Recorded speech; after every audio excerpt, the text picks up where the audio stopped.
adalah ini yang masih membekas. Kamu siapa di Republik ini? Kok bisa seorang asisten tiba-tiba memegang surat tanah ibu? Apakah karena memang apa yang dikatakan sama dia itu benar, bahwa Nirina dan keluarganya tidak pernah take care orang tua? Nirina sekarang hidup di dunia, bapak dan ibu nggak ada, Buya, mama nggak ada gitu. Lebaran pertama tanpa Buya mama tuh berat.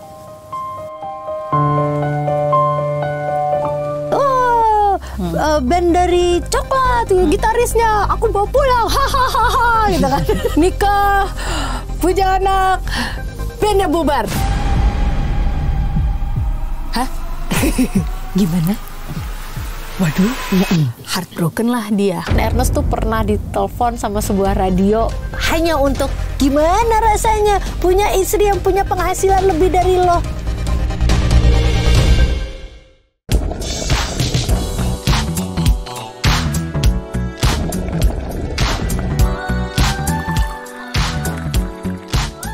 Lebih dari 20 tahun di dunia televisi, apa masih ada cerita yang belum pernah saya dengar? Oke then, let's spill the tea.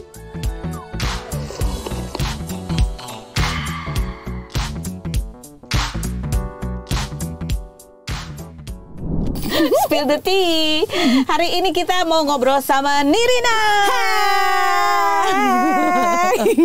Ini ngobrol antara di sini sama kita lagi ketemuan lagi nongkrong, kayak sama aja. Tapi aku jadi khawatir ini mana yang boleh dibahas sama yang enggak. Ada banyak insight cerita gitu ya kan. Nanti you will know. Oke, ini yang kemarin aja deh, kita beranjak dari situ dulu ya, yang videonya rame ya. Kita pikir kan udah selesai, bahkan kamu mungkin udah pikir udah selesai, ternyata kasus tanah ini masih ada lagi buntut-buntutnya. Bahkan kemarin yang adalah ini yang masih membekas. Kamu siapa di Republik ini? Bagus, Bapak tagline-nya bagus banget. Hampir teringat gitu ya. Saya juga jadi mikir siapa saya di Republik ini. Jadi bener loh. Mendapatkan penghargaan-penghargaan itu belum dong, belum. Ya. Artis dengan bayaran termahal? Belum. Loh, dia menanyakan itu berarti kan memang ada banyak orang-orang yang tidak mengetahui, berarti kan harus kenalan lagi. Ya, kita kasih tahu ya. Kita kenalan lagi. kita kenalan. Tapi ngomong-ngomong ya, ini kan udah lama ya, 2019, dari 2020 mengetahui. Kan Mama meninggal itu November 2019. 2020 mulai mengetahui karena ada kayak clue-clue dari kertas-kertas yang Mama tulis. 2020 sampai 2021 kita mencoba menyelesaikan secara kekeluargaan. Gak bisa. Ya itu kan pokoknya lama lah gitu ya. Lama-lama sampai akhirnya pokoknya kemarin 2024 ya. Sebagian dari sertifikatnya dikembalikan. Udah kembali 4 sertifikat. Tapi kan ternyata masih ada buntut lagi nih.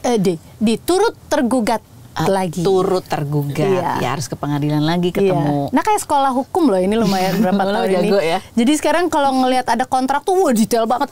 Oh jangan sampai ini. Iya gitu. Karena kan maksudnya in the future you will never know what's gonna happen in the future kan. Jadi karena dengan pengalaman kemarin tuh sekarang kalau ada kontrak tuh kayak tar dulu. Ini kenapa? Ini artinya apa? Ini kenapa? Kok kayak hatiku gitu. Iya, tapi kan jawabannya gitu. Udah tanda tangan itu standar gitu kan. Tapi nggak bisa.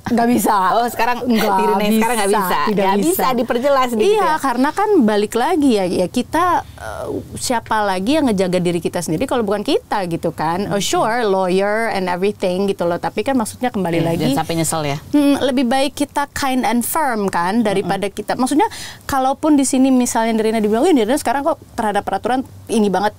It's okay, firm is okay kan? Boleh dong. Yang penting yang kita pegang teguh itu adalah sesuatu yang benar kan? Nih mental kamu selama 4 tahun nih kan ini kan kayak ibaratnya lari lari maraton yang kamu jalanin gitu ya. Pelarian yang baik atau pelarian yang sehat. Itu kan sesuatu yang cepat gitu loh. Kadang-kadang yang cuman kasus hukum yang yang gampang doang itu aja tuh rasanya kayak menguras banyak energi dan emosi. Apalagi nih 4 tahun, apa kabar? I thought I was okay karena maksudnya alhamdulillah support system baik, terus udah gitu keluarga juga alhamdulillah kita stick with each other gitu. Cuman pas banget hari ini janji sama Mbak Feni sebelumnya anak ke dokter gigi dong. Terus sudah beberapa lama ini giginya tuh nggak nyaman, Mbak. Jadi kayak kalau makan daging apa segala macam. Terus Nana langsung mikir gini, masa sih baru umur segini kok gigi udah lemah banget gitu. Karena jadi kalau makan daging tuh sering banget kayak ngilu gitu loh, Mbak. So I went to the doctor and then sekali tambal. Copot lagi. Sebenarnya copot enggak, tapi kayak kegerus gitu loh, Mbak. Sampai dokternya bilang, Mbak tuh tidurnya gregek gitu nggak sih? Aku bilang enggak gitu, Dok. Oke, kita coba lagi ya. Tambal lagi sekali. Habis lagi, Mbak, kegerus lagi sampai akhirnya hari ini ke dokter lagi sampai si dokternya bilang, dokter ini cara ngomongnya nih. Dokternya baik banget nih. Mbak Na, aku tahu Mbak Na tuh lagi banyak banget ngadepin masalah. Aku langsung kayak, hah? Ini dokter gigi kenapa jadi begini ya gitu? Dok, kenapa dok gitu? Jadi gini Mbak, kayaknya one of the reason why gigi Mbak ini tambalannya cepat kegerus itu adalah badan Mbak tuh stres.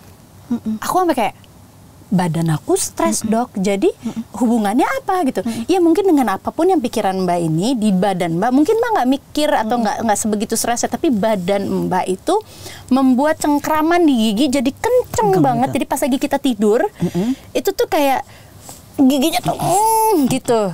Begitu bangun pagi, aku sampai kayak, Mbak pernah nggak kayak gitu? Terus aku tuh baru ingat just a couple of weeks ago. Aku tuh anakku lagi gak enak badan, terus dia yang malam-malam kan mama gitu, aku kebangun kan. Nah begitu dibangunin sama anak tuh aku tuh baru sadar, rahangku kok kayak kenceng banget gitu, kayak relax gitu. Dan I didn't know why gitu loh. Ternyata setelah penjelasan dari dokter ini, iya Mbak Na, kan syaraf kita di kepala itu kan ada 3, ada yang dari kepala, terus udah gitu nyambung ke hidung dan juga nyambung ke rahang atau gigi gitu. So itulah kenapa aku bilang Mbak Nirina tuh kayaknya badannya stres dan membuat si tambelan gigi itu kegerus terus. Mbak, aku langsung kayak, astagfirullahaladzim, maaf ya badan, aku nggak tahu karena selama ini ya kena bawa apa ya dialihkan aja gitu ke olahraga yang akhirnya juga bikin jadi happy lagi. Jadi kayaknya mungkin kalau lapisan atasnya oke, tapi ternyata badannya yang stress, and I just knew about it today. Hari ini banget ya. Banget. Jadi aku kayak, ya ampun Mbak Feni, ini aja ngomong nih kayaknya lagi maaf ya kalau tiba-tiba berliur. Masih kebas. Masih kayak kebas dari tadi pipi tuh masih kayak aduh spill the tea, nanti I literally spill the tea kayaknya. Pantesan dia juga sempat, padahal kamu juga sempat ya posting yang kamu bilang nih, pertama-tama Namo mohon maaf tapi bukan ke orang lain tapi kepada jiwa dan juga raga Nak. Ya. Karena secara sengaja pun tidak telah memberikan sebuah trauma ke badan yang seringkali nggak sadar.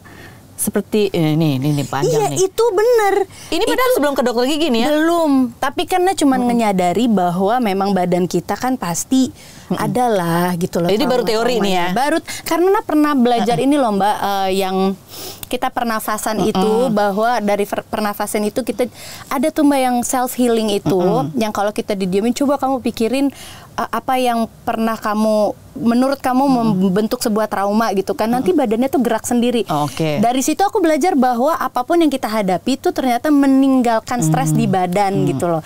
Tapi kan yang pengetahuanku baru sampai situ Mbak, nggak tahu bahwa sampai si rahang pun bisa gitu ya, bisa sebegitu stresnya sampai dia ngejepit segitu kencengnya dan di badan kita tuh tense banget. Again belajar lagi gitu, makanya kayak itu pun sebelum aku tahu, sekarang aku udah tahu lagi, makin maafin ya badan. Iya aku mencoba mencari sesuatu yang membuat lebih istilahnya bisa rilis gitu loh. Ini baru satu baru Mbak, belum tahu yang lain-lain kan. Ya Allah Tuhan, semoga jangan udah ya. Ini aja kan nggak kelar. Makanya baru tahu ya ada lagu lebih baik sakit hati daripada sakit gigi. Kan itu sakit banget Mbak. Iya, karena kalau sakit hati gimana sih? Kalau sakit hati kan setidaknya kita bisa mengobati diri dengan yang lain gitu. Kalau waktu single. Itu yang waktu single. Jangan. Iya juga. Sekarang susah ya. Kita perbaiki masalahnya. Pernah ngerasa apa lagi? Kamu kan di sini juga tulis nih. Kan sekarang lagi rajin olahraga, benerin pola makan juga gitu. Sempat ada stress eating juga waktu di 4 tahun inilah. Ada Mbak, stress eating ada, dan makanya dikarenakan pernah melalui proses itu, jadi tuh sekarang mencoba belajar memperbaiki lah gitu, maksudnya untuk diri sendiri, untuk badan sendiri, karena waktu pas lagi stress eating itu Mbak, aku nggak rasa ternyata aku tuh udah hampir 60-an lebih. Untuk Nirina yang tingginya 152, terus udah gitu berat badan 60 lebih tuh, ngiket tali sepatu aja udah. Terus mulai sakit-sakit apa gitu nggak? Ankle sakit, Ya kan? dengkul sakit, naik tangga juga kayak, kok gue tua amat sih? Iya sih, umurnya udah sebegitu ya, tapi kayaknya nggak segitu deh gitu. Makanya jadi kayak, there's so many things in life yang terjadi tuh sampai kayak, oke, coba yuk kita perbaiki pelan-pelan. Maksudnya itu kan dulu kita diemin kan, maksudnya kayak udahlah kalau kita lewatin juga kan jadi masa lalu kan, udah nggak jadi masalah lagi gitu. Tapi ternyata enggak kan, kalau kita diemin aja makin ngegerumpel, makin meledak gitu.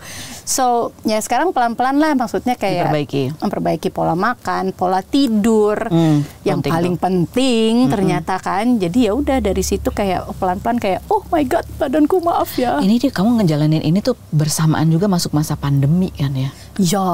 Udah stres soal tanah, pandemi itu juga stres lagi. Ya. Dan karena lagi ngurusin itu, kan otomatis kita harus ke tempat ini, ke tempat itu, ketemu ini, ketemu yang terpapar itu. gitu ya?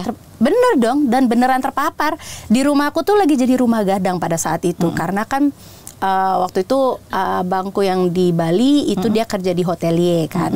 Nah hotelier kan lagi nggak jalan, apalagi di Bali waktu itu. Jadi baliklah dia ke Jakarta. Aku bilang, bang, daripada nggak ada apa-apa, lu di sana sendiri, mendingan pulang aja di Jakarta bareng sama keluarga. Jadi sekeluarga tuh abangku lagi di rumahku. Terus kakakku yang di Malang juga, udah daripada itu pulang aja ke rumah, sekeluarga lagi. Terus ada mbakku 2, ditambah aku dan anak-anakku, terus tambah adekku. Jadi itu lagi jadi rumah gadang. Terus tiba-tiba kita ngurusin kasus tanah ini segala macam. Satu terpapar, semua terpapar. Can you imagine? 15 people living in my house, 13 people kena COVID. Aku langsung, wah, yang paling panik adalah Buya di rumahnya juga kan. Jadi kayak, wah, ini gimana nih? Ada Buya juga. Langsung telepon abangku yang satu lagi, bang, kita COVID. Buya yang paling harus kita concern. Maksudnya Buya udah kena jantung dan segala macam kan, kayak, please langsung ke rumah abang ya. Abang jangan keluar-keluar. Udah bahkan please jagain Buya. Oke, dikasih. Maksudnya Buya udah ke rumah abangku. Tinggal nih kakakku yang satu ada asma, yang satu lagi kita nggak tahu juga ada masalah. Taruh nelfon ke Wisma Atlet apa, wah gitu. Sampai akhirnya di rumah keluargaku aja gitu. Jadi kayak, kebayang gak sih, lagi ada masalah ini. Waktu itu sih amarahnya gede banget. Karena lagi-lagi, ya it's animal instinct kali ya. You mess with my family, gitu kan. Senggol bacok ya. Banget gitu. Jadi, ya itulah yang terjadi. Jadi, di tahun itu tuh roller coasternya tuh bener-bener kayak lagi di, kalau roller coaster kan ada naik turun, ini enggak muter kayak nggak kelar-kelar gitu. Itu sempat respon ke anak-anak itu jadi beda nggak? Kan biasanya kadang kita jadi irritating ke anak, sementara juga stres, mungkin sementara kita juga harus, ya kadang-kadang kalau aku ya kalau lagi emosi gitu kan, nah untungnya nggak sabaran jadinya gitu.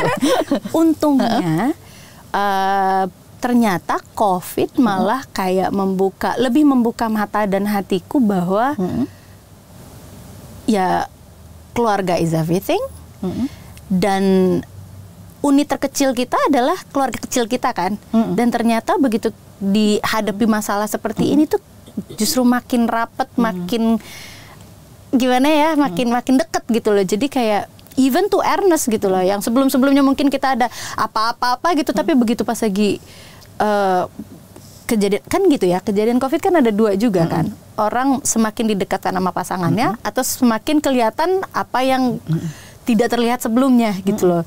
Nah alhamdulillahnya di keluargaku terjadinya malah kayak membuka mata bahwa we are okay ya gitu loh. Ternyata si Nirina yang ekstrovert yang wah segala macam malah jadi kayak menuju ke introvert, nyaman ya di rumah aja gitu. And ngeliatin sudut rumah, oh ada ini, oh gini, oh ya ini perlu diperbaiki, ini gitu perlu diperbaiki. Dari anak-anak juga, kita perlu lebih erat lagi, terus lagi sama hubungan suami istri, hubungan berkeluarga, ditambah lagi hubungan berkeluarga dengan menghadapi masalah gitu kan. Jadi ya malah kayak membuat Nirina jadi kayak udah ya extrovertnya sekarang kayak cicing aja ya gitu. Oke, I'm okay. Gitu. Jadi ini lebih ke inner ya perjalanan Ya. kamu sendiri. Ya. Nah, ya, tapi secara pernah nggak ngerasa breakdown gitu? Ini kan kayak ada banyak hal yang harus dihadapin kan. Kadang-kadang kan jadi kayak, wow, mikir tuh. Ya. Sementara perasaan mungkin jadi kayak, udahlah gitu. Nah, itu yang kurang dari Na kemarin ini. Bahwa Na mengenyampingkan semua rasa Na mengenyampingkan semua yang pokoknya istilahnya kayak, kalau orang kan dihadapin kayak gitu breakdown, nangis kelar gitu kan. Nana tuh nggak sempet, mama meninggal aja Nana nggak sempet nangis yang menangisi gitu loh. Kayak mama meninggal itu jeda 1 hari untuk pemakaman, besoknya Nana langsung kerja Mbak, langsung kerja. Selesai proyek yang ini, langsung berangkat lagi ke Amerika, syuting lagi. Jadi tuk gitu.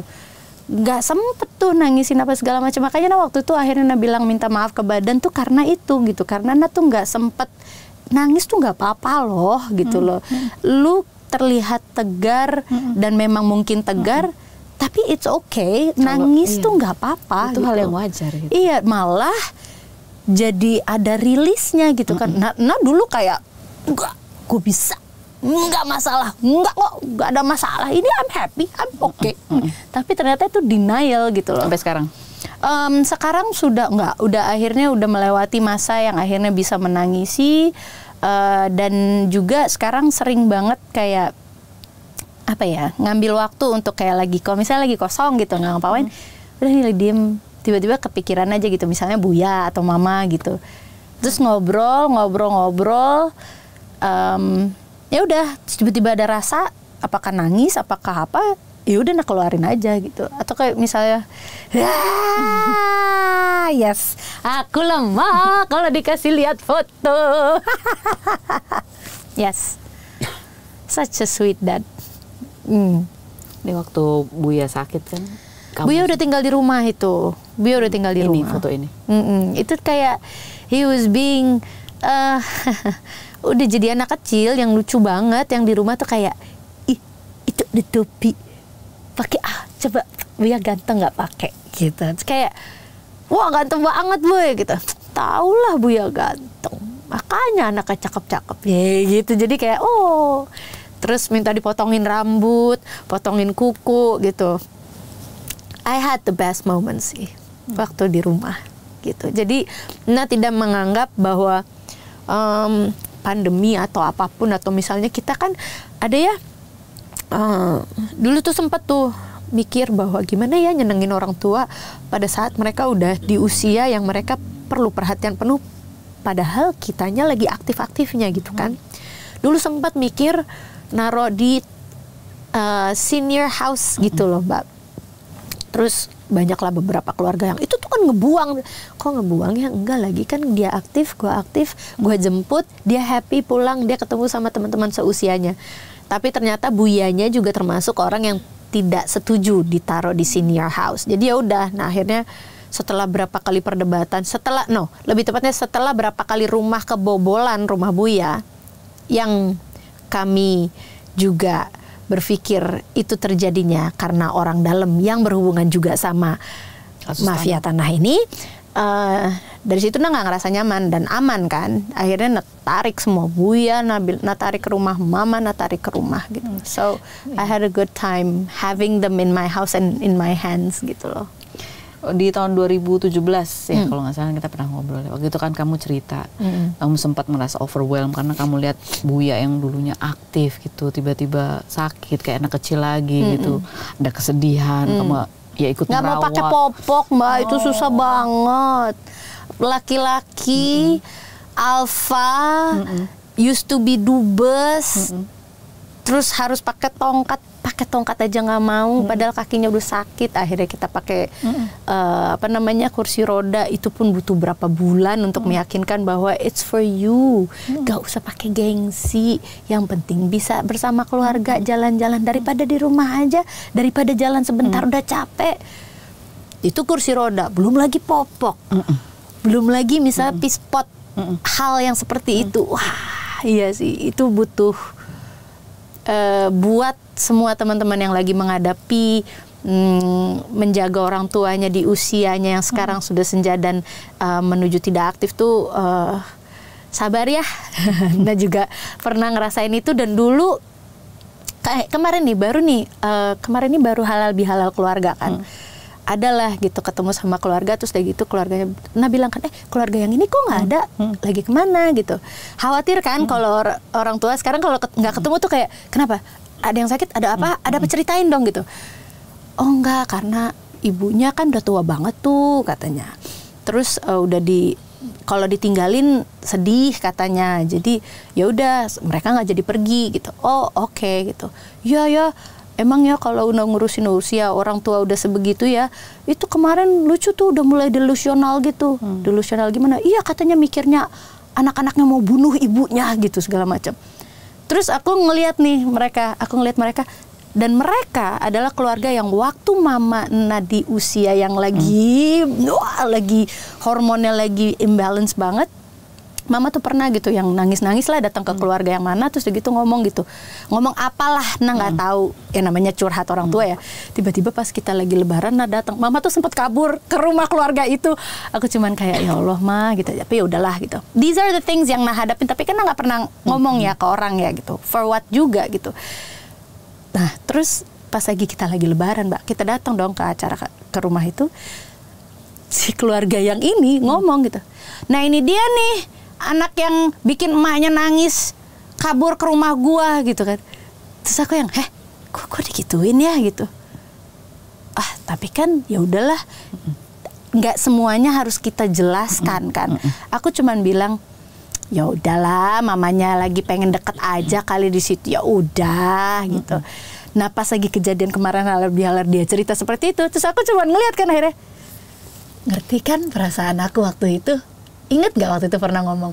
Terus langsung kayak, oh iya ya, ternyata orang tua gitu ya gitu.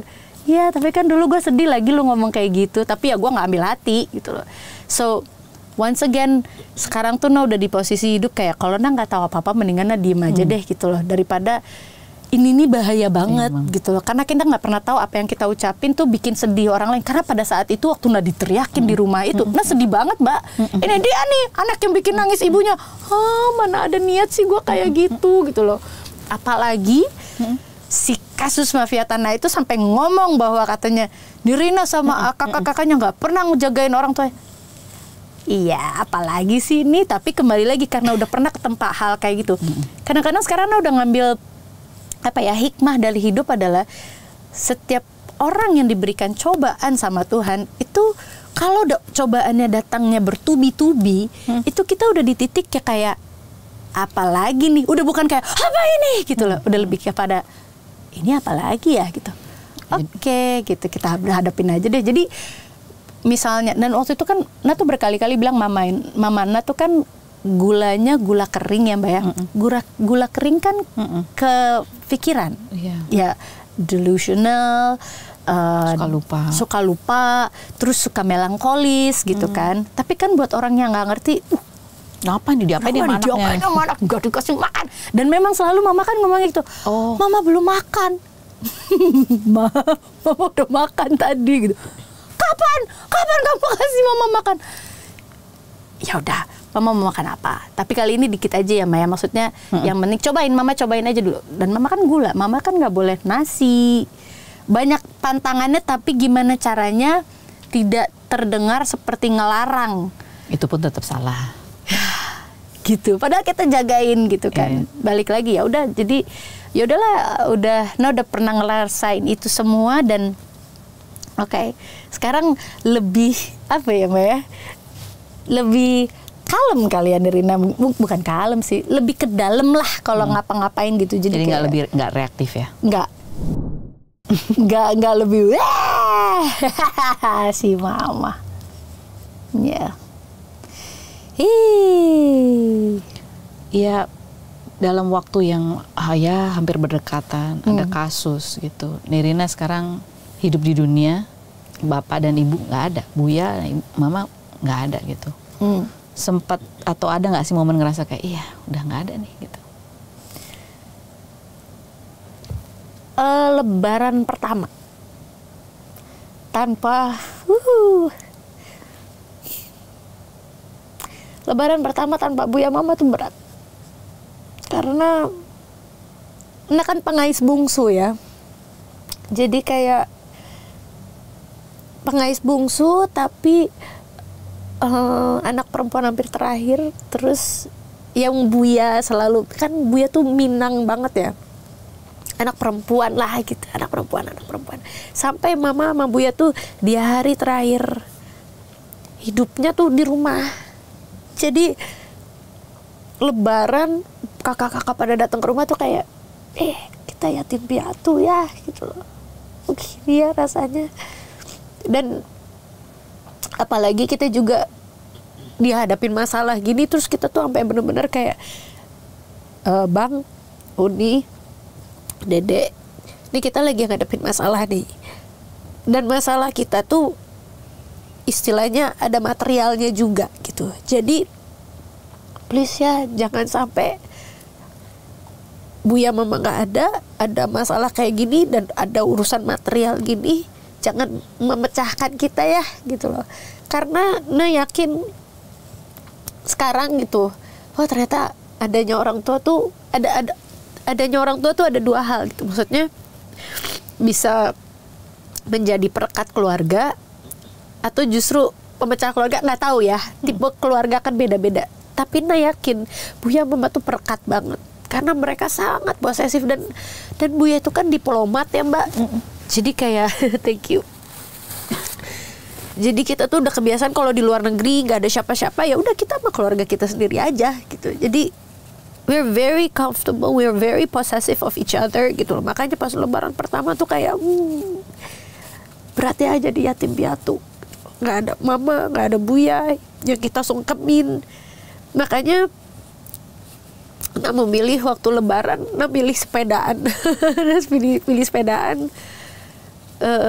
Lupa deh, kemana gitu. Pokoknya keluar kota untuk supaya nggak inget bahwa ini lagi Lebaran dan harusnya kita sama keluarga gitu loh.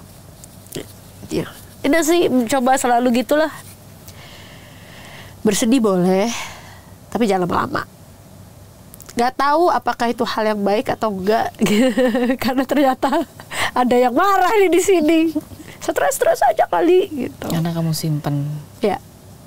Sehingga tegang badannya. Ya. Ternyata I just knew. Dari cengkeraman gigi.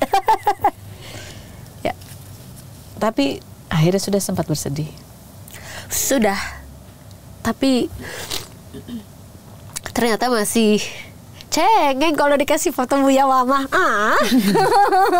Soalnya kalau tiap kali ditanya itu dia selalu nahan, ceritanya langsung ke gitu. Mungkin ajaran mama kali ya. Kalau punya masalah disimpan aja sendiri, gak usah banyak orang yang tahu. Tapi kalau punya kesenangan dibagikan ke banyak orang, supaya banyak orang juga yang akan merasakan bahagia gitu. Kecuali mafia tanah. Itu harus saya sebarkan supaya orang lain juga tidak terjadi atau tertimpa masalah seperti apa yang udah hadapin gitu loh. Iya. Dan ketika ini orangnya ekstrovert gitu ya, tapi tadi berpegang pada ajaran ya, kalau ada masalah ya orang lain nggak perlu tahu. Sampai aku banyak nggak tahu. Kamu ngalamin ini? Padahal kita yang nemenin aku hamil, ya Allah, sampai jam 5 sampai jam 7 pagi nggak pengen bubar. Salah satunya adalah Mbak Feni. Makan ramen kita. Makan ramen, nongkrong, cari restoran yang buka sampai pagi. Ya udah Blok M, kita dah. Udah, yuk kita bubar yuk. belum mau bubar, tar dulu, minta ditemenin. Ini orangnya. Nggak pernah cerita apa-apa yang sedih atau apanya, lagi apa gitu. Paling tahu cuman tiba-tiba kalau memang kamu udah ini banget, ya itu tadi kayak curhatan yang kamu overwhelmed atau apa. Tapi ya selain itu nggak tahu. Tapi ketika kamu mulai bercerita tentang kasus mafia tanah, itu kan kamu mungkin untuk pertama kalinya sharing, dan kan feedbacknya macam-macam tuh ya, mendukung banyak, tapi juga kan ada yang kayak makanya orang tuanya nggak dipercaya gitu. Iya, apalagi kan di sini banyak yang nanya bahwa ya kan yang jadi pertanyaan besar adalah kok bisa seorang asisten tiba-tiba memegang surat tanah ibu? Apakah karena memang apa yang dikatakan sama dia itu benar, bahwa Nirina dan keluarganya tidak pernah take care orang tua? Di awal sih mungkin kayak ya itulah kan ini kejadiannya tuh bertubi-tubi gitu ya.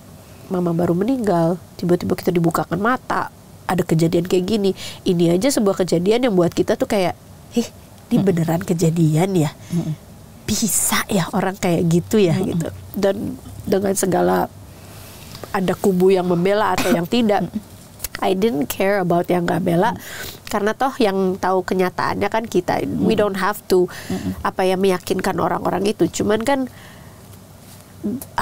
buat kita tuh kayak udahlah, fokus, konsentrasi, selesain aja dulu masalahnya, hadepin aja dulu lah. Yang miring-miring yang lain mah bodoh amat lah. Jadi itu sisi baiknya ya. Sisi baiknya karena kalian jadi fokusnya ke problem aja. Iya. Sisi yang lain gak usah ditanggapin. Dan makanya Nat juga mungkin ngelihat bahwa pandemi kemarin itu di tengah banyak ketidaksenangannya, kejadiannya gitu kan, termasuk kakakku yang tiba-tiba kerja di hotel juga termasuk yang nggak di cut down gitu kan. Tapi dengan kejadian itu akhirnya ada abangku yang nyelesain. Maksudnya ada abangku yang bisa sini, gue selesai nih. Di situ. Pulang ke Jakarta tinggal bareng-bareng semuanya. Tapi dia yang bisa menggerakkan gitu loh. Jadi aku ngeliat, wow, dia 2 tahun. Aku 2 tahun gak kerja, dia 2 tahun gak kerja. Bener-bener karena kita mau nyelesain ini. Ketemu siapa, harus nyelesain gimana, apa langkah berikutnya, ini strategi, nyusun 2 tahun mbak nggak kerja, itu kan menggerus tabungan banget ya gitu loh. Terus jadi kayak ya udah, tapi I didn't care, I just want to focus di situ aja. Kan nggak kebayang juga ya di tengah seperti kayak gini terus kita kerja gitu kayak ya bukannya ngomong nggak profesional atau apa ya, tapi kan enggak lah, nggak bisa, nggak sempat karena persidangannya aja seminggu sekali, nggak mungkin. Mau ngambil proyek apa gitu loh, film minimal 3 minggu, nggak bisa kita tinggalin seperti itu. Dan ini seminggunya bisa jadi kalau persidangan bilang seminggu 2 kali, itu bukan kita yang nentuin gitu. Jadi nggak pernah sempat ada kepikiran udahlah ikhlasin aja. Kalau buat yang ini enggak, karena jadinya bukan masalah hartanya ya, tapi lebih tepatnya adalah orang yang sudah diberikan kehidupan sama mama ya, ini pahalanya mama gitu loh. Tiba-tiba lo begitu dan menyakiti mama balik tuh, ya sebagai anak sih nggak terima ya gitu, karena tahu dulu tuh di awal-awal kita pernah melalui proses di mana setiap kali ada acara dia pengen dimasukin tuh kayak, tar dulu mam, ini kita lagi acara keluarga kecil, ini siapa gitu loh. Ya kasihan, udahlah kita ajak aja dia. Enggak, kalau lagi acara besar ayo gitu loh. Tapi kalau yang kecil-kecil, tar dulu lah. Oh, orang ini sampai segitunya dibelain di awal. Iya. Jadi, dan mama tuh emang orang yang sangat baik hati. Dia tuh nggak bisa tuh ngeliat ada orang sedih wah apa, pokoknya mama aja dimanapun mama tuh pokoknya orang tuh seneng lah dimanapun ada mama gitu loh. Karena seperti itu dia tuh nggak bisa. Padahal dianya sedih, dia tuh melankolis karena dia itu anak tunggal satu-satunya. Bapaknya menikah terus, bapaknya menikah terus, istrinya banyak, mamanya mama. Ini ada background story-nya ya gitu. Makanya masa lalu itu penting banget, penting banget. Mama itu anak dari istri pertama. Yang bapaknya ini menikah, ada banyak, anaknya banyak gitu. Jadi mama sekali lagi pantesan ngerti kenapa mama bilang kalau kita sedih nggak perlu orang tahu gitu. Karena mama tuh sepanjang hidupnya sedih gitu loh. Jadi ditambah lagi gula. Jadinya melodramatik. Jadi ada perasaan abandon di Iya gitu. Nah makanya jadi mama tuh nggak bisa tuh ngelihat ada orang yang sama telantar gitu istilahnya gitu. Ya udah, mama ambil, mama berikan kehidupan, terus dia gituin, Mbak, apa aku nggak sakit hati digituin? Maksudnya mamahku yang udah memberikan segalanya ke dia, terus sampai beberapa kali kita juga sempat ribut kecil-kecil gitu, yang untuk kayak mami ini siapa, nanti aja dulu kita sampai dibela-belain segitunya. Sampai terus dia begini, wah nggak bisa, nggak bisa. Iya, kemarin sempat waktu ditanyakan, kamu kan sempat ngomong bahwa mama yang terlontar juga, kamu sempat ngomong ya, ampun ini tuh mama aja tuh sebenarnya sampai nggak pernah atau belum pernah merasakan hasil jeripayanya, dan itu kamu berkaca-kaca gitu ceritanya. Iya, mama tuh if she wanted to spend her money, she could live a very luxurious life, but she didn't, karena pemikirannya dia adalah anak-anakku, jadi pokoknya orang lain duluan dibanding gue. She's very much like that. Dan kita dari dulu gitu, pokoknya nanti ini rumah ini buat kamu, yang ini buat ini buat si Alan, ini buat si Vinta, ini buat si Ruli, ini buat si, udah gitu terus. Beli piring aja juga gitu, ini buat ini. Mah, gak usah kali, nikmatin aja gitu. Sekali-kalinya mama pernah nikmatin uangnya adalah dia bersama temennya nge-cruise. Itu pun hanya beberapa bulan sebelum mama meninggal. Ngerti gak sih, Mbak? She could have, but she didn't. Dan orang itu mendapatkan 18 M dari uang mama, yang mama belum pernah sepeser pun. Kayak misalnya dia pernah nikmatin kayak 3 M-nya dia, 5 M-nya dia. Enggak. I know, enggak. Naik kemana-mana masih angkot. Ya ampun. Iya, masih pakai KRL. Untuk mikirin anak-anaknya, orang lain tuh atau yang merasa perlu dibantu gitu. Dan very social person gitu loh. Lebih baik dia naik misalnya kayak KRL gitu, terus dia ketemu sama orang terus ngobrol kayak gitu-gitu gitu. Dan pemberitaan di TV kan juga kalau mengenai taksi gitu kan udah membuat orang yang usia semama tuh kayak ada kejadian kriminalitas apa-apa tuh nempel di kepala mama. Hah, naik taksi gitu. Gitu, jadi dan sayang uangnya gitu loh, naik taksi bisa segitu, naik KRL cuma 5.000, 7.000 kayak gitu-gitu, atau 2.500 kayak gitu, kayak udahlah mama ini buat yang lain, mama ini aja cukup. Tiba-tiba ada orang lain yang buka bisnis, nyekolahin adeknya apa segala macem, pakai uang yang diambil tanpa izin. Apa nggak saya geram? Jadi lebih ke situ, lebih kepada dan Nah juga nggak ngusut sampai gini, Mbak. Kalau Nah gila harta, Nah udah bukan hanya pidana aja yang Nah urusin, perdata pun Nah urusin. Nah miskin kan dia, karena gue tahu kok aliran dananya kemana dan ada, gitu kan. Cuman kan maksudnya udah, Nah sekeluarga cuman pengen lu membuat salah secara duniawi, nanti di akhirat itu udah urusan Allah, tapi maksudnya di duniawi ini salahnya tuh telak gitu kan, untuk kamu merasakan hukuman duniawinya juga. Iya dong. Iya, masa enggak? Bukannya gua pecut, bukannya gua apa-apain kan, tapi maksudnya secara hukum yang ada gitu loh. Ya rasakan akibatnya supaya orang-orang lain yang kepikiran. Karena Mbak, waktu itu tuh sering banget gitu orang-orang bilang, kerja sama mamanya Nirina, atau dia sempat ngaku jadi manajer aku juga, gitu. Kerja sama Nirina, uangnya banyak, ini gitu loh. Jadi lihat tuh orang bisa punya ini, punya itu, punya ini. Karena orang kan ngelihatnya kerjanya sama Nirina, kerjanya sama mama gitu loh. Padahal enggak kan, dia diem-diem. Nah, gitu. Jadi ini lebih kepada anak-anak itu kesel karena ya merasa bahwa mama kamu dianiaya gitu ya. Yes, di depan mata kita, yang kita pikir kita sudah percayakan ke dia karena kita pikir dia memudahkan kehidupan mama. Karena kayaknya pikirnya mereka tuh simbiosis mutualisme lah gitu. Mama butuh ada yang gercep, dia butuh tempat tinggal dan perhatian. Win-win dong. If only she could have appreciate what she was given dari mama Nirina gitu, kayaknya cukup kok sebenarnya hidup. Lebih dari Tempat cukup. tinggal udah ada, suami juga di situ juga, dipekerjakan juga gitu loh.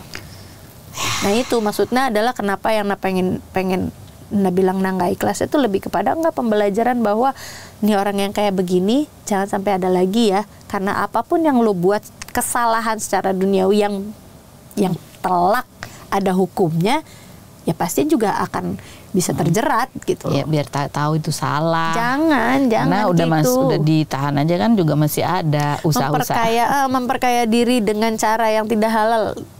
Iya. No. Tapi juga perlu digarisbawahi bahwa Nak juga dan saudara-saudaranya juga tetap perhatian sama orang tuanya, bukan berarti enggak gitu kan? Nggak perlu aku omongin sih itu. Dan bodo amat ya? Bodo amat.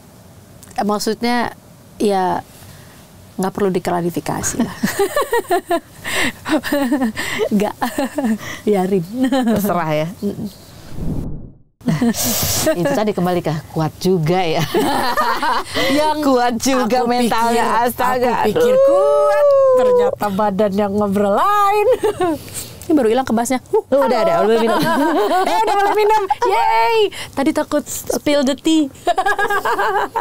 Aduh tapi udah ya, mudah-mudahan kita nggak ada yang ngalamin apa yang dialamin deh. Astaga ya. Maksudnya tapi ada satu pesanku Mbak adalah yang aku juga bilang di mana-mana bahwa begitu usia orang tua kita sudah mencapai usia tertentu yang udah ya tua lah ya gitu, udah nggak aktif, ternyata kita perlu jadi orang tuanya dengan menjaga pergaulannya.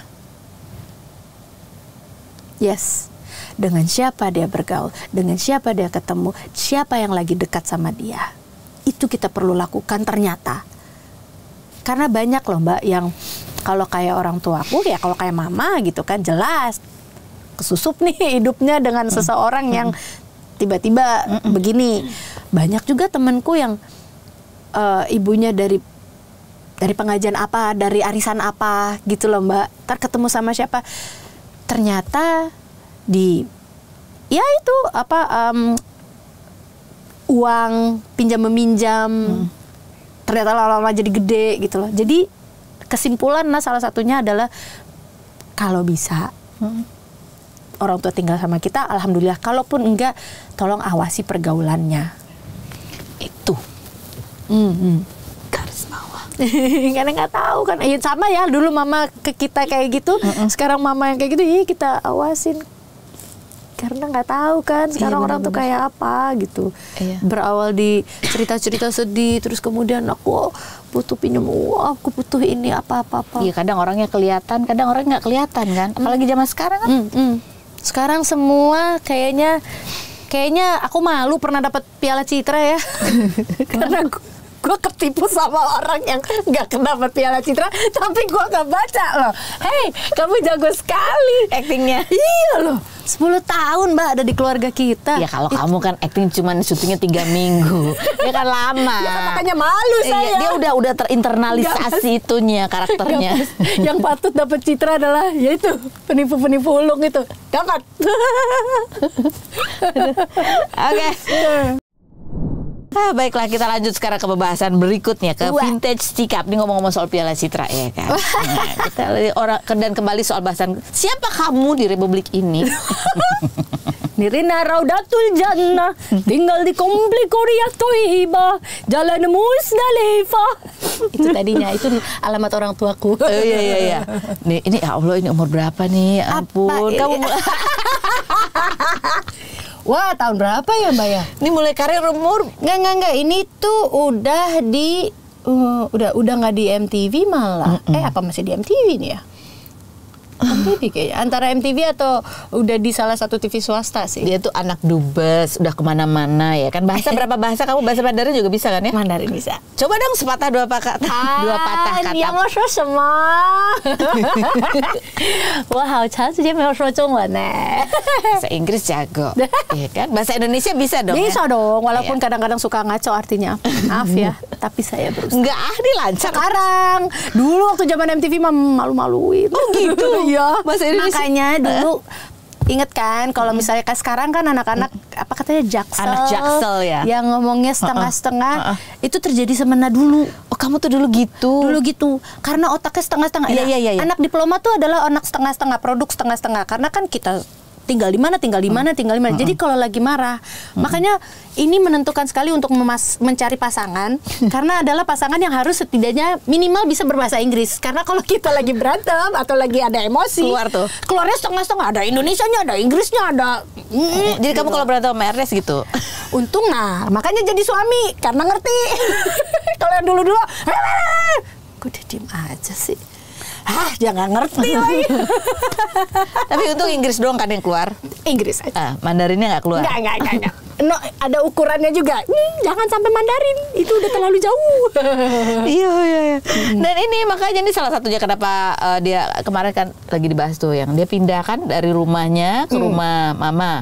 Terus habis itu pindah ke apartemen, ntar balik lagi. Oh ya. Terus ada rencana mau pindah ke Jogja. Ya betul. Itu salah satunya karena kamu nggak pernah betah. Berapa tahun maksimal berapa tahun kamu di satu tempat? Ya kan kalau sebagai anak diplomat yang biasanya dalam hidupnya tuh 3-4 tahun tuh pasti pindah negara. Karena udah kebiasaan aja kayaknya Mbak ya. Jadi kayak ya udah kayak kalau udah 3 tahun tuh udah mulai panik nih. Kok settle ya gitu ya. Oh, settle ya. Sampai Ernest tuh pernah nanya, "Yang kamu tuh kenapa sih pindah-pindah mulu gitu? Maksudnya apa kamu nggak bahagia?" Bukan masalah bahagia dan bukannya tidak bersyukur sama sekali di luar itu. Bukan karena itu. Ini cuma masalah kebiasaan sama kebiasaan sih, lebih kayak setiap 2 tahun 3 tahun kita udah siap-siap pindah lagi gitu. Jadi packing, cari sekolah apa-apa gitu. Itu udah menjadi ritual ya. Udah jadi ritual. Mbak, aku tuh adalah salah satu manusia yang reuni. Kalau reuni ini berat di ongkos kayaknya. Karena sekolahnya ntar ada yang di Cina, ada yang di Hong Kong, ada yang di mana Perancis. Reuninya mahal. Jadi beradaptasi itu adalah jalan ninjamu ya.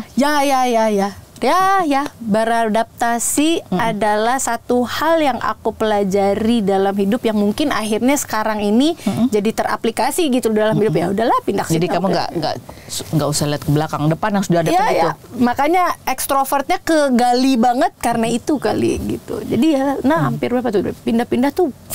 Tapi untung kan cuma masalah lingkungan tempat tinggal aja settlenya. Pernikahan kan settle ya. Settle, alhamdulillah. Walaupun katanya pernah digosipin cerai. Iya itu apa sih? Gua ngerti.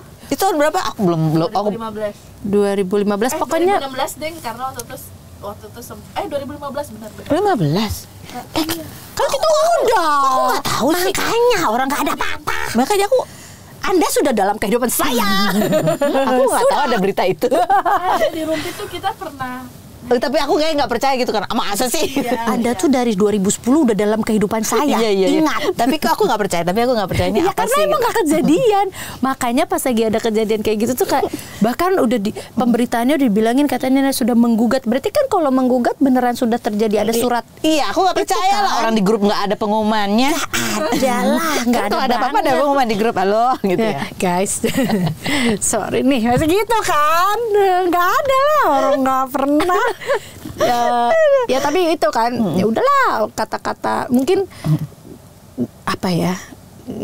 Karena nah ini Mbak, tuh orang ya seperti yang Mbak ketahuin kan, maksudnya juga apa ya?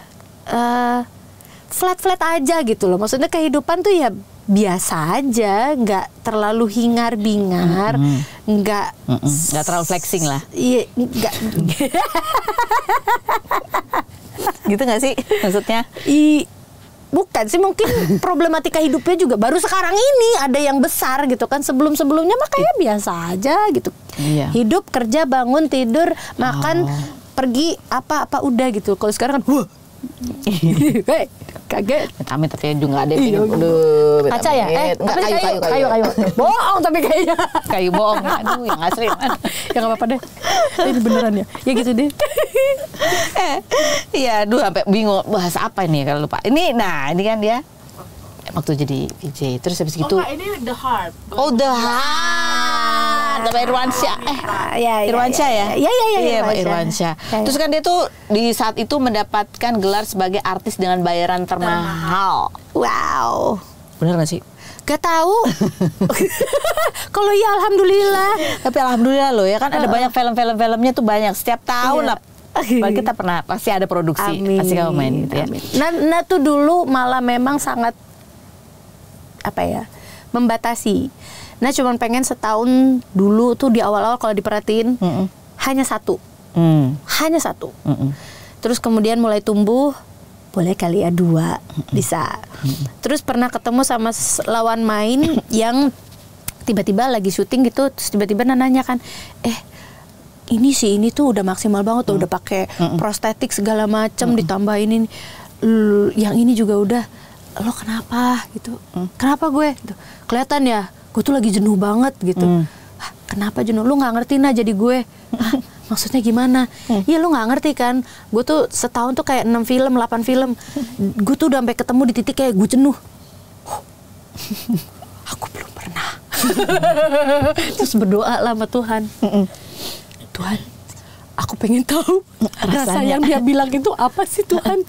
Boleh nggak kalau dikasih kesempatan, kalau sih dikasih kesempatan, mau dong aku lebih dari 2 film setahun ini, pengen banget ngerasain yang dia rasain. Karena aku belum pernah Mbak, aku tuh setiap kali syuting film excited banget gitu. Orang di jalan nih, kita lagi di mobil, ada orang syuting, aku berhenti. Saking senengnya sama lokasi syuting, environmentnya gitu. Beneran Mbak, aku sampai turun kayak, hai Mbak, kayak kru-kru gitu. Mbak. Kalau sekarang tuh datang ke lokasi syuting udah biasa gitu. Karena kan kadang-kadang kita lihat dari sosmed, oh ini lagi syuting, aku datang ya gitu. Kalau dulu tuh nggak biasa, jadi kayak kalau ada orang pemain lain datang ke lokasi orang tuh kayak, Mbak, mendapatkan gitu. Apa nih? Hidden gem. Nggak tahu ini apa nih gitu, apaan nih gitu. Nah dulu tuh ada deh kalau orang syuting sinetron atau apa, aku datang Mbak. Siapa yang lagi syuting? Pemainnya siapa Mas? Gitu. Siapa gitu. Saya aku lihat. Tadi udah aku datang aja terus gitu. Hai, cuma mau lihat doang. Baru tahu saya. Tadi dia bilang, wah aku kan suka lihat set lokasi syuting ya. Oh itu, aku langsung ingat, oh anak diplomat. Lokasi baru dia senang. Tidak pernah lihat nih sebelumnya. Bener, ya juga ya. Sampai sekarang enggak?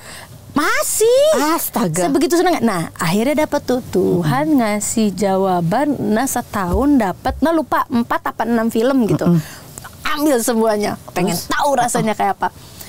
Pas lagi udah jalanin, nah cuman ngerasa, oh gue ngerti apa yang dia maksud, bahwa gue tuh nggak sempet nafas untuk mikirin karakter yang berikutnya, tapi gue udah dapet lagi, belum lagi gue lagi reading, tapi gue ada misalnya ada take yang kurang, gue harus blok, lo tau nggak itu rasanya 6, tapi untungnya perasaan itu jadi tahu rasanya kayak apa. Nah tuh orangnya penasaran banget Mbak, kalau belum pernah mengalaminya sendiri tuh kayak kayak gimana ya gitu loh, kayak apa sih, penasaran banget, nggak bisa paham nih, nggak ngerti.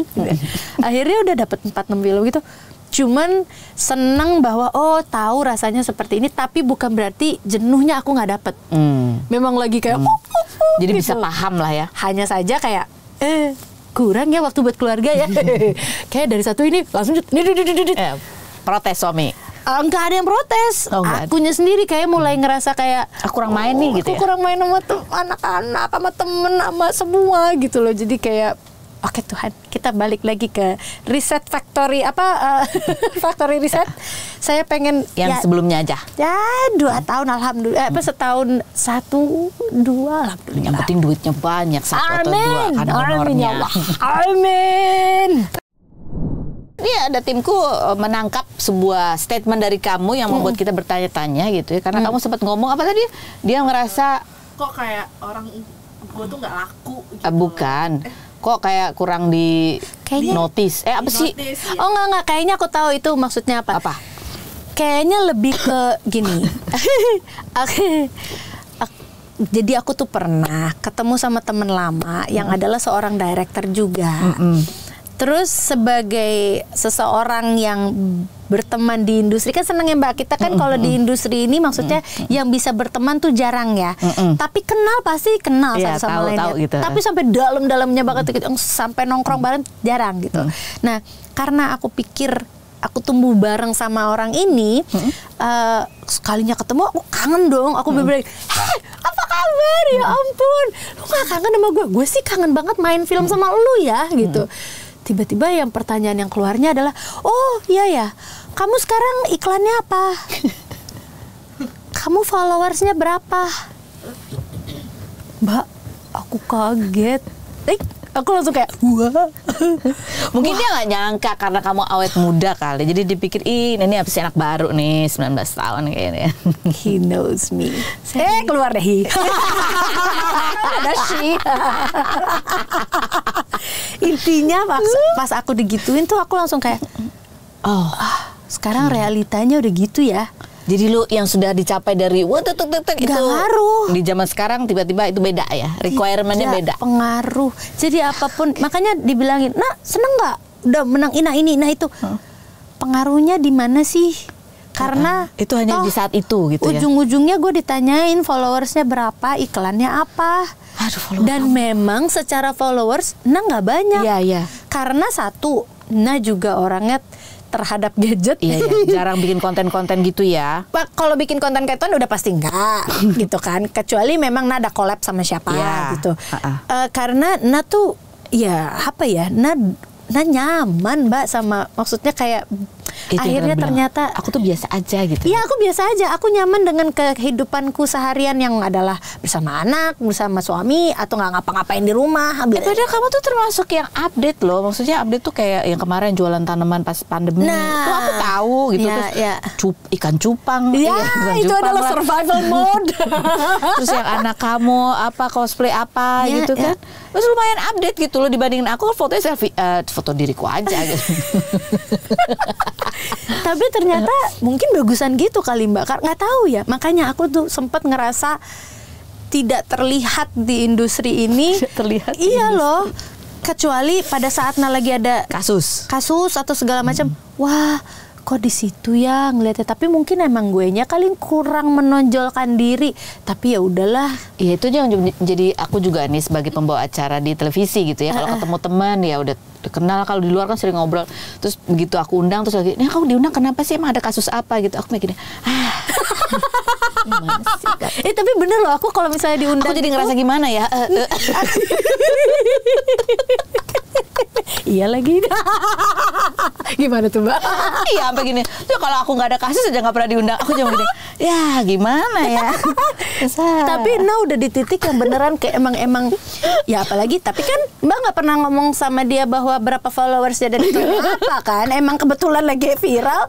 Ya emang klarifikasi. Baiknya Mbak adalah it's a clarification space gitu loh. Ya, sempat ngerasa invisible itu karena kayak, what should I do yang bikin, apalagi gini, yang bikinnya ngerasa bahwa I'm still here loh. Karena sering sekali misalnya gitu ya, kayak di TV, banyak banget gitu kan orang yang, Mbak Nirina udah nggak pernah di TV. Iya.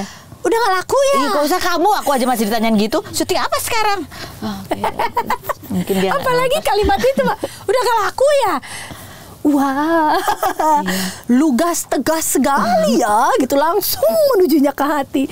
Tapi kan balik lagi emang lagi nggak di TV gitu loh, karena memang buat udah kayak supir angkot Mbak. Time is money. Karena I don't see my kids ever small again gitu loh. Maksudnya dia kan tumbuh terus gitu. Jadi kalau keluar rumah, harus merasa it's worth it gitu loh. Daripada keluar, udah bukan di titik keluar untuk main tuh udah kayak atau untuk dinotis di industri. Berada di industri ini pun karena cinta sama industri. Sampai orang syutingnya juga datang. Siapa Mas yang lagi syuting? Artisnya siapa? Ini film apa sinetron? Sampai gitu Mbak. Itu bukan karena nggak laku ya, emang karena dia demen aja.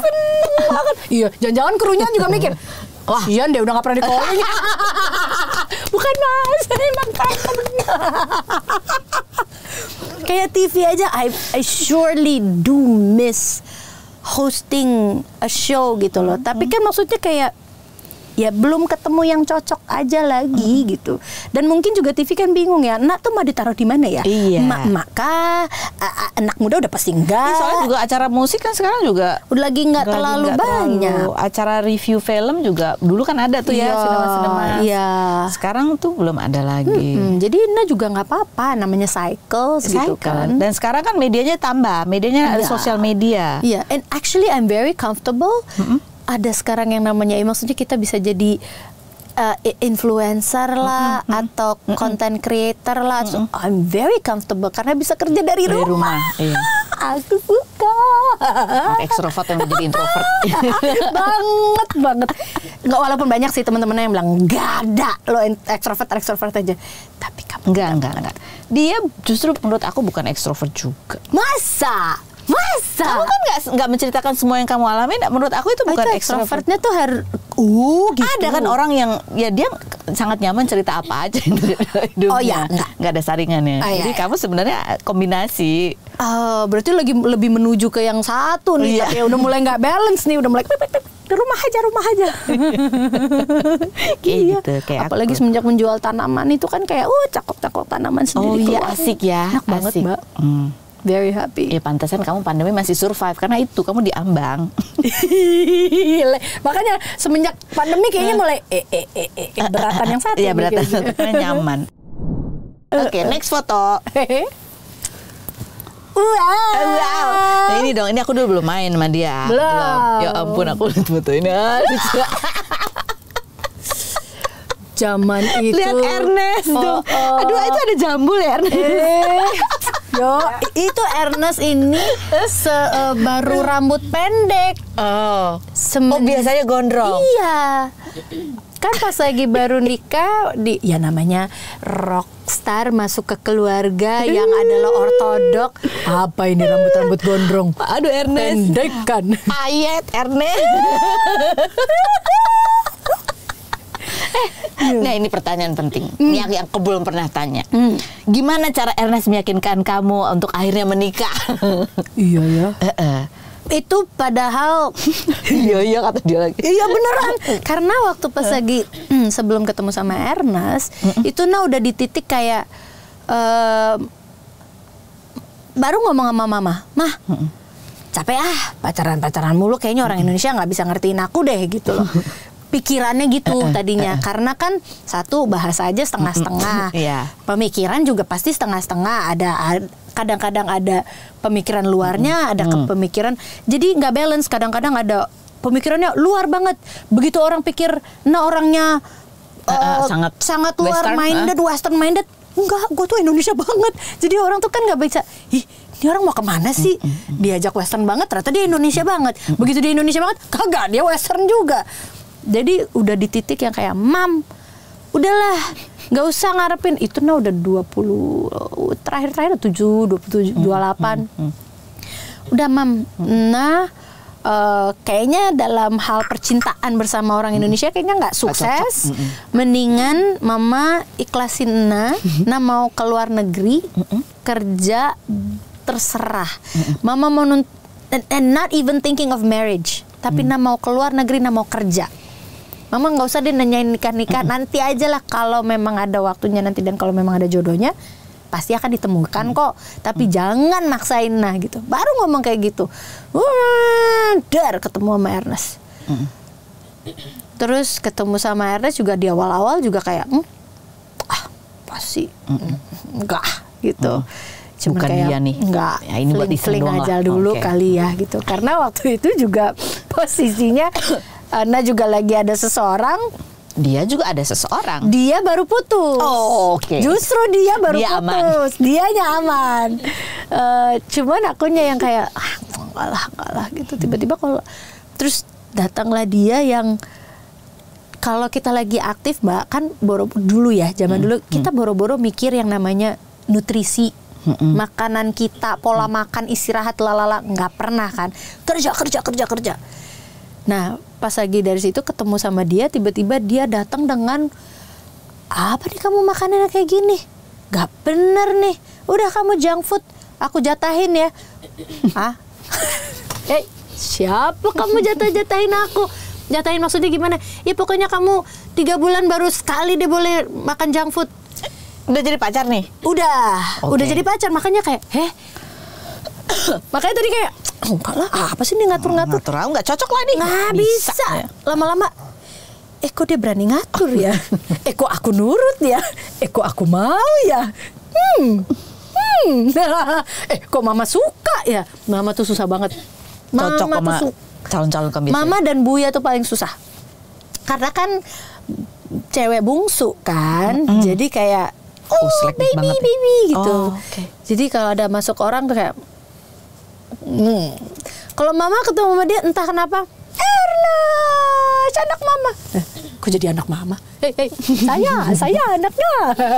Oh jadi Ernest segitu ya, tegas gitu ya? Iya, tiba-tiba yang nggak boleh minum soda-soda. Ngapain sih kamu tuh nggak sehat gini. Padahal dia rock. Iya, anak band. Iya. Tapi hidupnya sehat.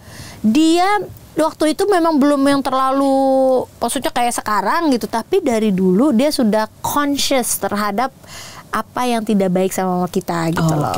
Apalagi ternyata pas aku ulik-ulik dia punya pengalaman. Kenapa akhirnya aku bertekuk lutut tuh karena selain rockstar yang wangi itu jarang ya waktu itu. Dia wangi, dia bersih, terus pernah datang ke kosannya. Wow, bagus banget bersih gitu. Itu kan poin plus ya Mbak gitu. Terus wangi lagi kan gitu. Terus ditambah lagi ternyata dia cerita bahwa dia tuh deket banget sama mamanya dan mamanya meninggal di usia muda. Yang meninggalnya adalah karena mamanya tuh dia bisa ngelihat aku tuh kayak mamanya, aktif, sporty, segala macam, tapi makannya minumnya nggak benar gitu. Jadi nah mamanya tuh suka banget tenis dari dulu. Dia juga tenis banget. Tapi mamanya tuh nggak pernah minum air putih. Jadi abis olahraga minumnya soda, abis olahraga atau tuh makannya apa gitu. Jadi dari situ dia membentuk mungkin trauma ya. Jadi disitulah ketegasannya dia dikasih ke aku yang alasannya karena itu kan jadi kayak sampai sekarang ternyata tuh dia perhatian sekali. Kirain kalau rockstar cuek. Dan bisa dan berani ngatur. Berani ngatur Nirina Zubir. Yang lain-lainnya kamu atur ya? Iya betul. Gitu jarang loh ya. Maaf mantanku. Yang namanya adalah Iya, dan kan beda usia kan nggak terlalu jauh gitu ya. Nah, tapi beda dia setahun. Tapi dia punya wibawanya ada dan itu jarang kan? Jarang. Maksudnya dan dia tahan dengan kegalakan aku. Kan ada momen-momen lah kalau misalnya aku tuh apa ya? Congor lah, nggak ada filter kan kalau ngomong. Jadi kalau ngomong tuh, kalau marah, jadi cuma duduk diam doang. Udah. Kok udah tidak kabur? Padahal itu udah panas loh kalau orang-orang biasa gitu kan. Dia tetap di sini. Terus kamu yang rasa guilty. Terus aku merasa bisa kayak ini orang. Bungkus. Gitaris band mana itu? Bawa pulang. Gitu ya, itu pasti itu Buya sama mama kali begitu kamu ngomong mau keluar negeri aja udah nggak usah mikirin nikah langsung ya. doa gitu kan. Mungkin ya, terus datang Ernest gitu. Jadi gitu. Anak mama. Iya langsung itu jawaban doa berarti kan. Mungkin. Wah, Ernest beruntung. Ernest yang beruntung. Datang dalam bentuk doa. Didatangkan dia. Wah, biasa. Masya Allah. Tapi dia juga menarik ya ketika ada kan itu statementnya yang Ernest ya namanya anak band kan, waktu bandnya vakum gitu kan, terus ya kamu yang lagi aktif, terus dia statement kan bahwa dia akan lebih banyak menjadi bapak rumah tangga. Iya. Ya itu juga suatu menggambarkan bahwa dia itu pikirannya itu berat loh. Terbuka dan itu berat. Aku ngebayangin dia ngomong kayak gitu aja buat seorang laki-laki yang istilahnya di kita di society kita itu kan laki-laki pencari nafkah. Dan memang ini tuh terjadi dikarenakan mungkin sebenarnya kalau dipikir-pikir ya Mbak, kehidupan aku tuh mulai ada cobaannya tuh setelah menikah. Jadi setelah menikah udah nih, band dari coklat, gitarisnya aku bawa pulang, hahaha, gitu kan. Jadi suamiku nikah, punya anak, bandnya bubar. Hah? Gimana? Waduh, heartbroken lah dia kan. Oh, oke. Heartbroken lah, karena itu udah rumah buat dia, itu keluarga buat identitasnya dia. juga. Ya. Sampai akhirnya sebenarnya bukan bubar bandnya, tapi lebih tepatnya Kikan keluar. Terus kemudian Kikan bersama Ervin kebelah lah, jadi Edwin, Ronnie sama Ernest gitu. Pertama-tamanya mereka masih tetap survive. Jadi coklat itu Kikan nggak ada, bukan berarti coklatnya jadi bubar ya. Masih ada, tapi jadi mungkin kurang terdengar gitu. Tapi mereka masih terus, Mbak, gitu. Sampai suatu saat ini kita ngobrol lah suami istri gitu kan. Jadi tapi bedanya gini. Jadi pada saat waktu mereka lagi dikenal dan terkenal itu, pastikan kalau band-band terkenal itu manggungnya di kota-kota besar gitu kan, yang misalnya mencapainya ya dengan pesawat gitu kan, pokoknya gampang lah transportasi ke sananya. Begitu sudah mulai tidak terdengar, mulailah pergi ke kotanya yang ketiga, keempat, kelima gitu loh. Yang untuk menuju ke sananya aja, untuk ke satu kota aja butuh kayak katakanlah 2 hari gitu loh. Jadi 2 hari manggung, pulang 2 hari lagi, kurang lebih kan jadi seminggu tuh dia pergi. Atau kadang-kadang untuk mencapai 2 kota mereka harus hilang seminggu lebih gitu, seminggu setengah. Terus pulang ke rumah, Ernest kondisi sakit. Jadi aku kan kayak, yang ini kita harus ngobrol deh. Ini gimana ya caranya ya gitu. Akhirnya kita ngobrol. Mendingan kita cobain yang something else deh. Tapi boleh nggak? Ini negosiasi bersama. Tapi boleh nggak? Kita ini aku belum pernah ngomong sih sebenarnya. Intinya boleh nggak bersama coklat dulu. Tapi we'll find something else yang bisa bikin keluarga kita survive gitu loh. Apa setup bisnis lah, apa segala macem gitu. Akhirnya harus keluar. Coklat masih ada. Tinggal Ronnie bersama Edwin. Ernest keluar bersama Nirina tuh. Nah, itu nggak tahu ya. Mungkin akhirnya bisa menjadi pembelajaran untuk sama-sama bahwa ya dia kan pasti broken hearted, terus tidak menjalankan sesuatu yang biasanya dia, happy-nya dia gitu loh. Akhirnya kita mulai bikin setup bisnis yang aku pernah bikin Thai tea yang kayak gitu-gitu, terus aku pernah punya restoran kayak gitu-gitu. Tapi balik lagi, it's not his cup of tea gitu kan. Mau dia menjalankan sepenuh hati segala macam, tapi hati kecilnya masih di situ.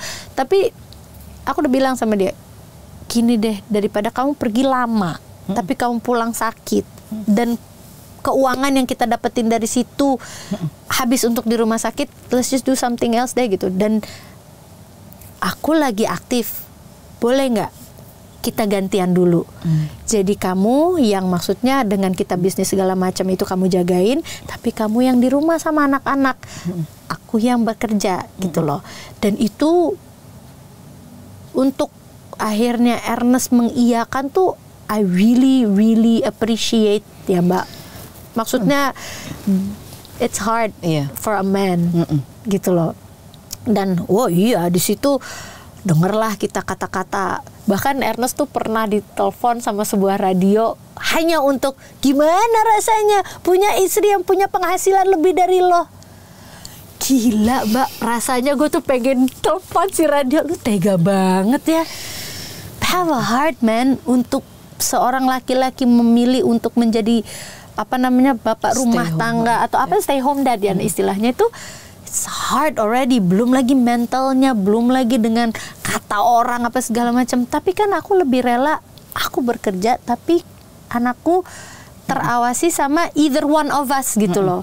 Kalau dulu waktu sama-sama aktif pun kita juga udah play role-nya tuh benar-benar kayak kita gantian ya. Yang minggu ini aku ya gitu. Oke, minggu depan aku ya gitu. Kamu di rumah ini dulu gitu. Nah begitu pas dia tidak bersama coklat tuh kan wah gitu. Dah ya udah, ini aku masih alhamdulillah nih callingan masih banyak banget, mendingan ini kayak aku ambil, tapi aku akan merasa nyaman bekerja di luar lama kalau aku tahu kamu di rumah bersama anak-anak dan mengawasi anak-anak bertumbuh gitu loh.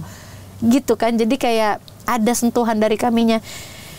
Itu susah tapi alhamdulillah kita melaluinya. Itu sih, itu one of the moment yang bikin aku juga pelajaran hidup ya. Pernikahan itu harus ada yang namanya komunikasi, terus kerelaan hati gitu, sama ego ya. It's not a matter of, kan yang penting intinya, aku sampai bilang berapa kali, iya sempet tuh ada teman-teman cowok, enak kayak lo ya, rumah aja gini gitu loh.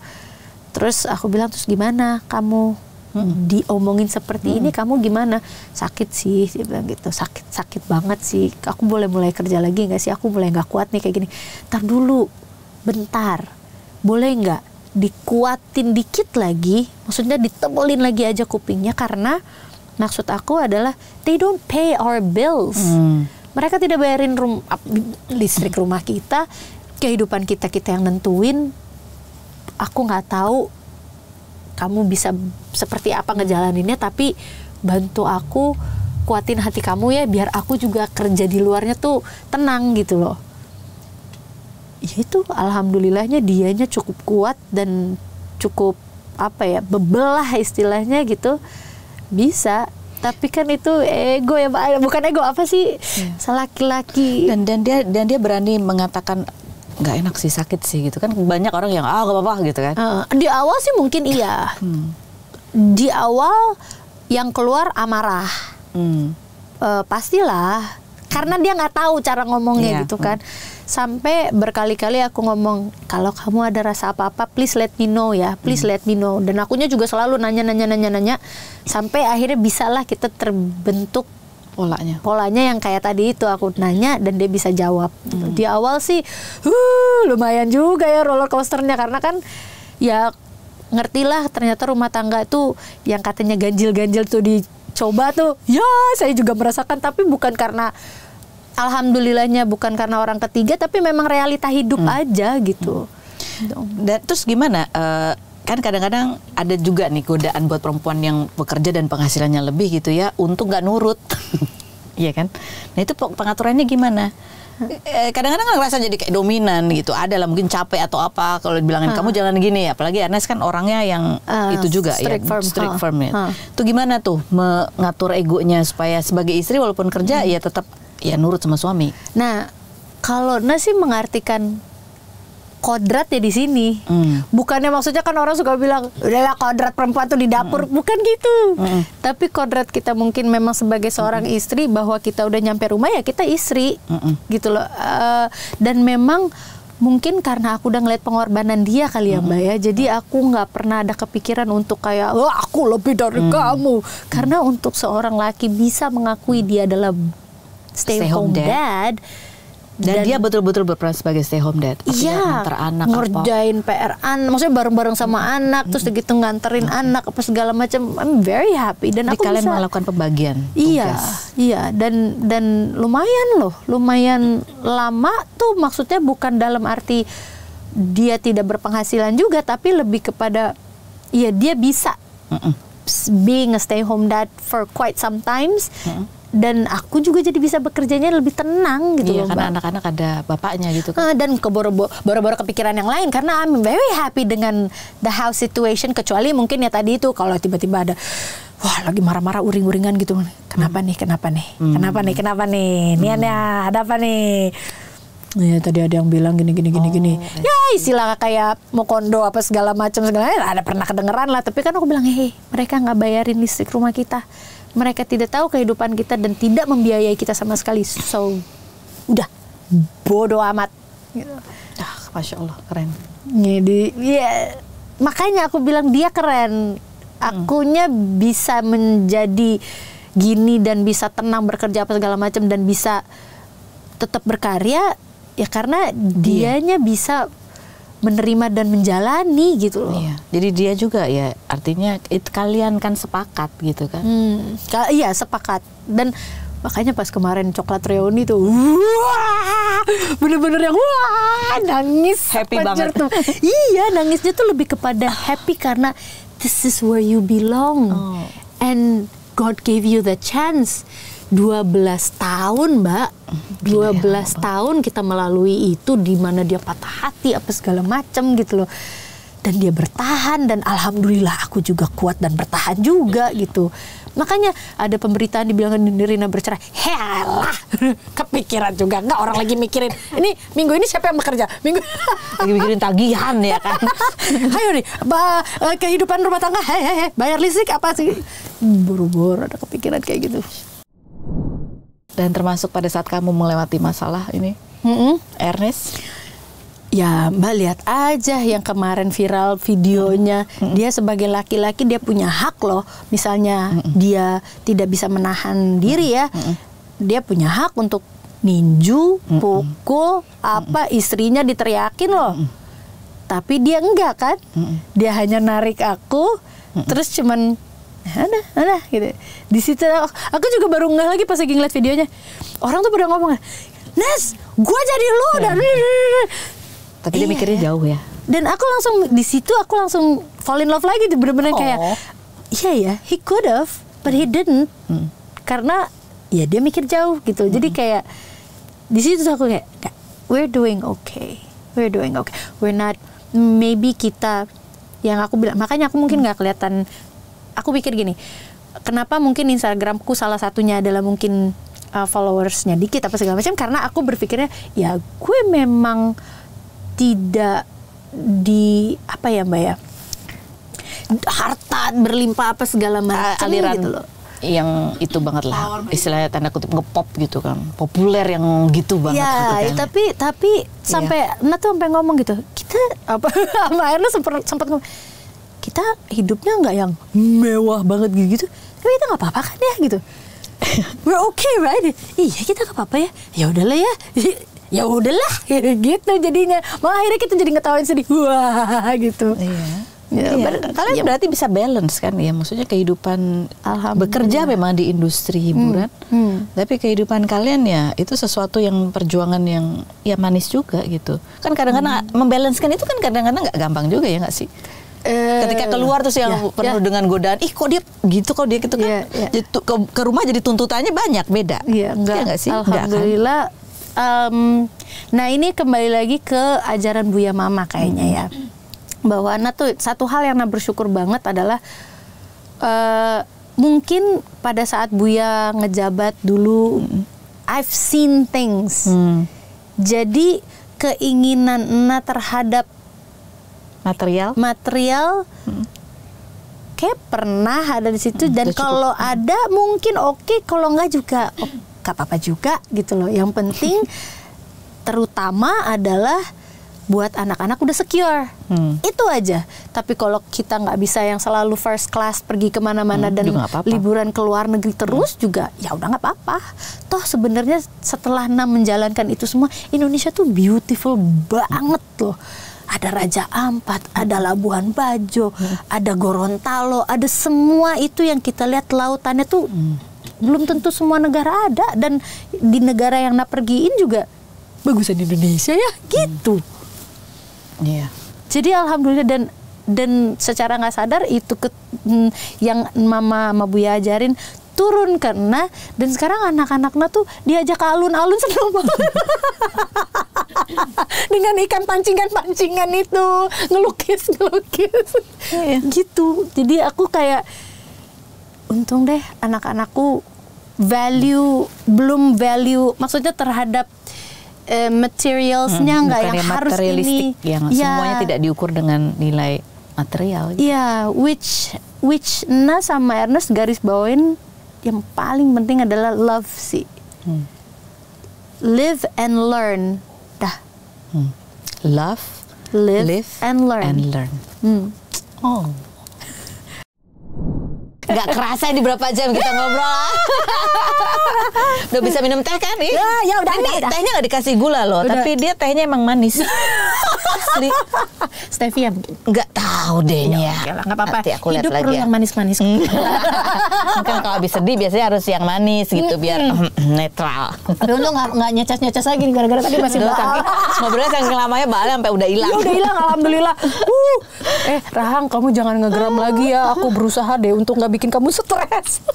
Nah, terima kasih banyak ya Thank mau you, hadir di Mbak sini berbagi ceritanya. Thank you. Ini walaupun kita udah berteman lama, ini banyak banget cerita yang baru aku dengar ya. Sekarang Tapi kan bukannya nutupin kan, emang maksudnya toh akhirnya didengar ceritanya juga sebenarnya diceritain atau nggak diceritain cuma nggak apa-apa aja sih, cuman kayak gitu kan. iya. Kan kita juga kalau ngobrol kan senangnya ngobrolin yang lain. Ngobrolin Apa nih? teman kita yang Apa lain nih? maksudnya. Ngomongin teman kita yang lain. Ya begitulah. Iya. Wow, luar biasa. Banyak sekali pelajaran di sini yang kita bisa ambil hikmahnya. Itu yang aku harus ingat-ingat juga bahwa ya semakin orang tua kita semakin usia gitu ya, giliran anak-anak yang harus menjaga. Ya kadang yang kita pikir kita merhatiin kok, tapi jangan lupa bahwa pergaulan mereka juga harus kita sortir. Iya, itu. walaupun terdengar Itu nggak kayak kepikiran ya kan? iya loh, karena banyak pas di usia mereka yang sekarang ini mereka kan juga rindu persahabatan ya. Betul. Tapi orang yang memanfaatkan itu yang kita nggak Termasuk pernah tahu. tontonannya, ya kan? Ya, Mama Nat tuh jadi takut naik taksi gara-gara tontonan. Ah, tuh. Kriminal. Grup WhatsApp yang dikirim di grup WhatsApp itu ya kan? Makanya kalau pas lagi Buya di usia yang Buya udah nggak bisa apa-apa hanya nonton TV, dikasih sama Univinta sama kakakku gitu, kasih film India aja, joget-joget, happy. Jadi jangan berita-berita yang bikin Gak paranoid usah, yang happy atau aja. berita-berita hoax itu kan kadang-kadang Nggak megang-megang itu Bia. sosial media nggak ya? Udah, iya karena sempat pernah dan jadi parnoan lagi. Jangan, udah pusing. Itu juga salah satu poin penting. Thank you, Nak. Terima kasih juga buat Anda semua yang sudah bergabung. Spill the tea. Oke then, let's spill the tea.